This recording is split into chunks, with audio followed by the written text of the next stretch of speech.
Hello दोस्तों, तो स्वागत है आपका हमारे यूट्यूब चैनल में। तो दोस्तों, आज हम बात करने वाले बिगुल के बारे में। तो आज हम बिगुल की पूरी महत्वपूर्ण जानकारी आपको देंगे और आप इस वीडियो को स्किप ना करें। आपके जितने भी डाउट हैं, इस एक वीडियो से आपके सारे डाउट क्लियर हो जाएंगे। ठीक है, तो हम बिना टाइम वेस्ट करे बात करते हैं। तो सबसे पहले हम बात करेंगे कि बिगुल क्या है।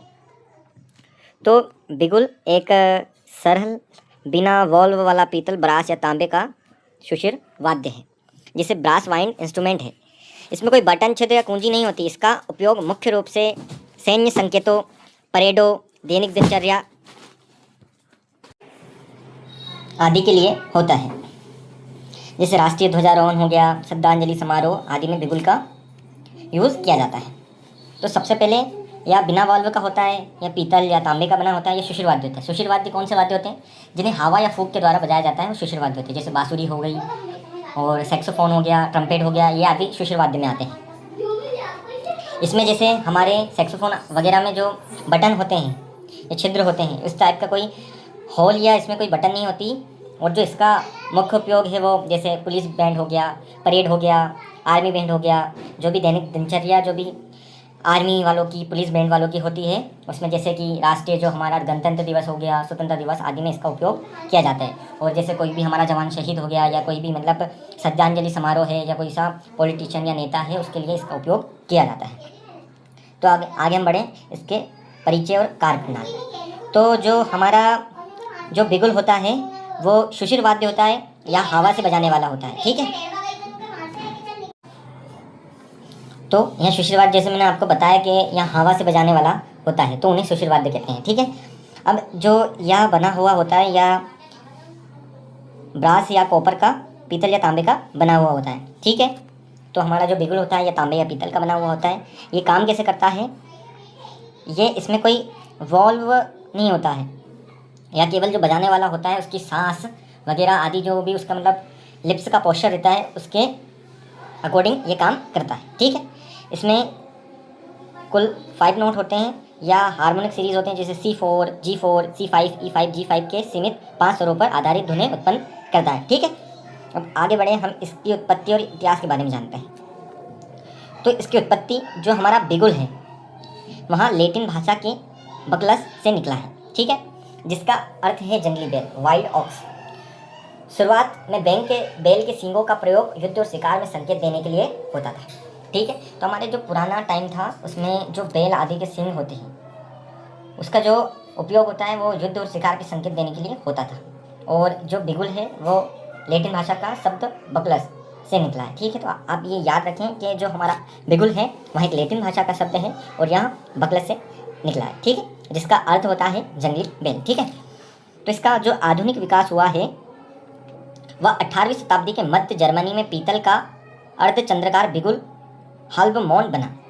ठीक है, तो जब 18वीं शताब्दी थी तो मध्य जर्मनी में पीतल का अर्धचंद्राकार बिगुल, अर्धचंद्राकार मतलब ऐसे चंद्र मतलब जो आधा चांद रहता है ना उसके समान, तो उसको क्या हल्ब मौन बना। ठीक है, अब सेना में इसको स्वीकृति कब मिली?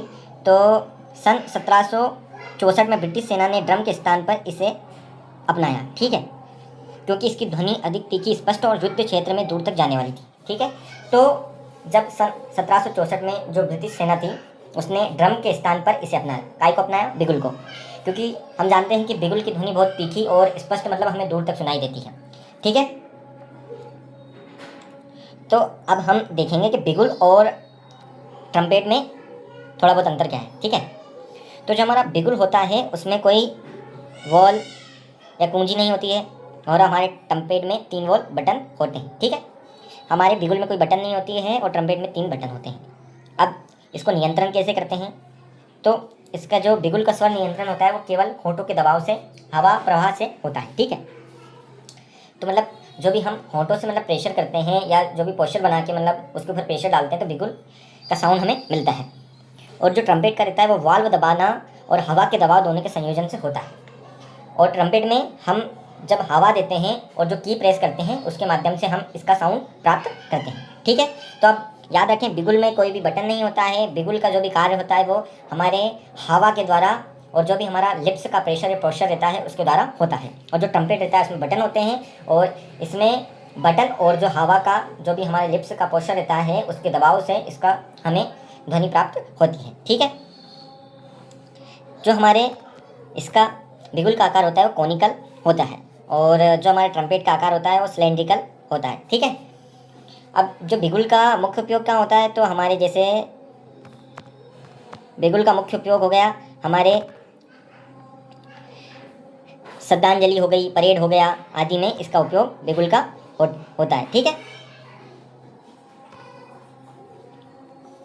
और जो हमारा ट्रम्पेट होता है उसका उपयोग कहाँ पे होता है, तो हमारा ट्रम्पेट का उपयोग शास्त्रीय संगीत जैसे ऑर्केस्ट्रा बैंड आदि में ट्रम्पेट का उपयोग होता है। ठीक है, अब हम जो मुख्य जो कॉल रहती है बिगुल की उन्हें हम देखते हैं। सबसे पहले हम देखेंगे रिवेली कॉल। तो रिवेली कॉल कब बजाई जाती है, तो इसको सुबह बजाया जाता है। यहाँ सैनिकों या जो भी पुलिस के जवान होते हैं उनको जगाने के लिए रिवेली कॉल बजाई जाती है। ठीक है, अब असेंबली कॉल कब बजती है, तो असेंबली कॉल आवश्यकता अनुसार बजाई जाती है। जब किसी भी मतलब टुकड़ी को एक जगह एक स्थान पर एकत्र करना होता है या बुलाना होता है तब असेंबली कॉल बजाई जाती है। ठीक है, तो जो रिवेली कॉल होती है वो सुबह बजाई जाती है सैनिकों को जगाने के लिए, दिन की शुरुआत करने का संकेत होती है रिवेली कॉल। और असेंबली कॉल आवश्यकता अनुसार बजाई जाती है जब टुकड़ियों को या जवानों को एक जगह एकत्र करना होता है, जब रिवेली कॉल बजते हैं। अब फॉल इन कॉल कब बजती है, तो परेड या जवानों को पंक्ति में लाइन में खड़े होने का निर्देश जब देते हैं तो फॉल इन कॉल बजाई जाती है। अब फोर्थ हम देखते हैं मेस कॉल या कुक हाउस कॉल। तो मेस कॉल या कुक हाउस कॉल जब बजाई जाती है जब भोजन का समय, नाश्ता, दोपहर या रात के खाने की सूचना देना हो। जब जवानों को भोजन की जब सूचना दी जाती है या नाश्ते की सूचना दी जाती है या रात के खाने की सूचना दी जाती है तो तब मेस कॉल या कुक हाउस कॉल बजाया जाता है। ठीक है, अब हमारी जो चार्ज कॉल है वो चार्ज कॉल कब बजती है, युद्ध अभ्यास, दुश्मन का हमला करने व तीव्र व ओजस्वी आदेश। मतलब जैसे कभी एकदम से हमला हो गया या कुछ हो गया तो मतलब एक संकेत है कि मतलब आप सब तैयार हो जाएंगे युद्ध के लिए, तो चार्ज कॉल जब बजाई जाती है। अब रिट्रीट कॉल कब बजती है हमारी, रिट्रीट कॉल जब बजती है जब संध्या वदन और राष्ट्रीय ध्वज को सम्मानपूर्वक उतारना। जब शाम के समय हमारे जो राष्ट्रीय ध्वज तिरंगा है उसको उतारने के लिए रिट्रीट कॉल बजाई जाती है। ठीक है, अब सेवंथ कॉल। अब हमारी जो लास्ट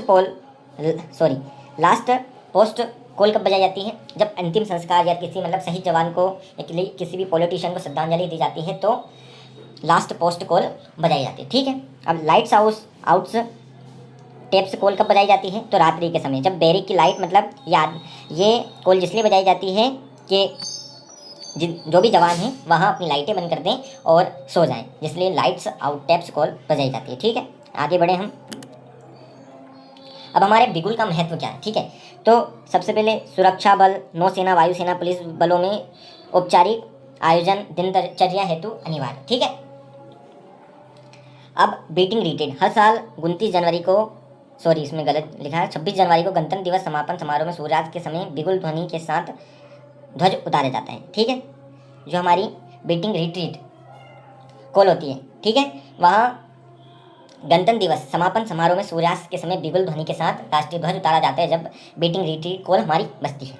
अब जो राष्ट्रीय स्मारक या अमर जवान ज्योति व नेशनल वॉर मेमोरियल पर शहीदों की स्मृति में लास्ट पोस्ट कॉल बजाई जाती है। ठीक है, तो लास्ट पोस्ट कॉल कब बजती है, जैसे नेशनल वॉर मेमोरियल पर शहीदों की स्मृति जो भी उनको श्रद्धांजलि देने के लिए हमारी लास्ट पोस्ट कॉल बजाई जाती है। ठीक है, अब थोड़े से हम क्वेश्चन आंसर देख लेते हैं इसके।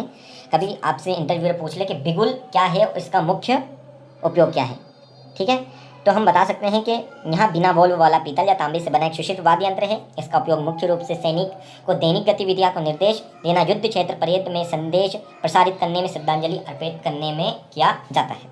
ठीक है, तो हमने जैसे पढ़ा कि बिगुल जो बिना वॉल्व पीतल या तांबे का बना होता है, ये शिशिरवाद्य होता है। शिशिरवाद्य कौन से होते हैं, जो हवा या फूंक के द्वारा बजाए जाते हैं। इसका उपयोग दैनिक दिनचर्या, परेड आदि जो भी हमारे श्रद्धांजलि समारोह है या गणतंत्र दिवस है, स्वतंत्रता दिवस आदि में किया जाता है।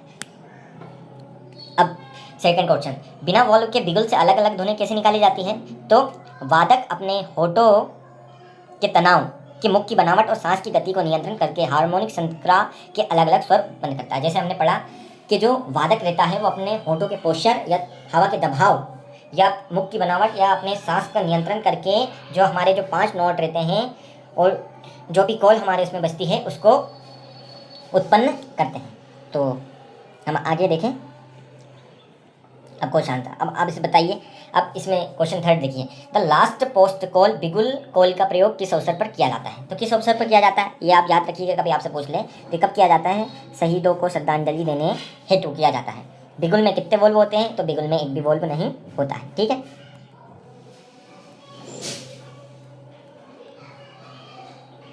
ठीक है, बिगुल में एक भी वोल्व नहीं होता है।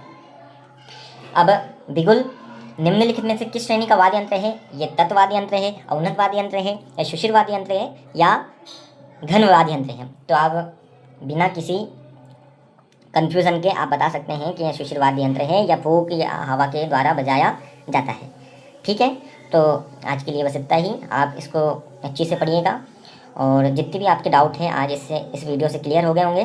तो ठीक है, मिलते हैं नेक्स्ट वीडियो में। जब तक के लिए बाय बाय, जय हिंद।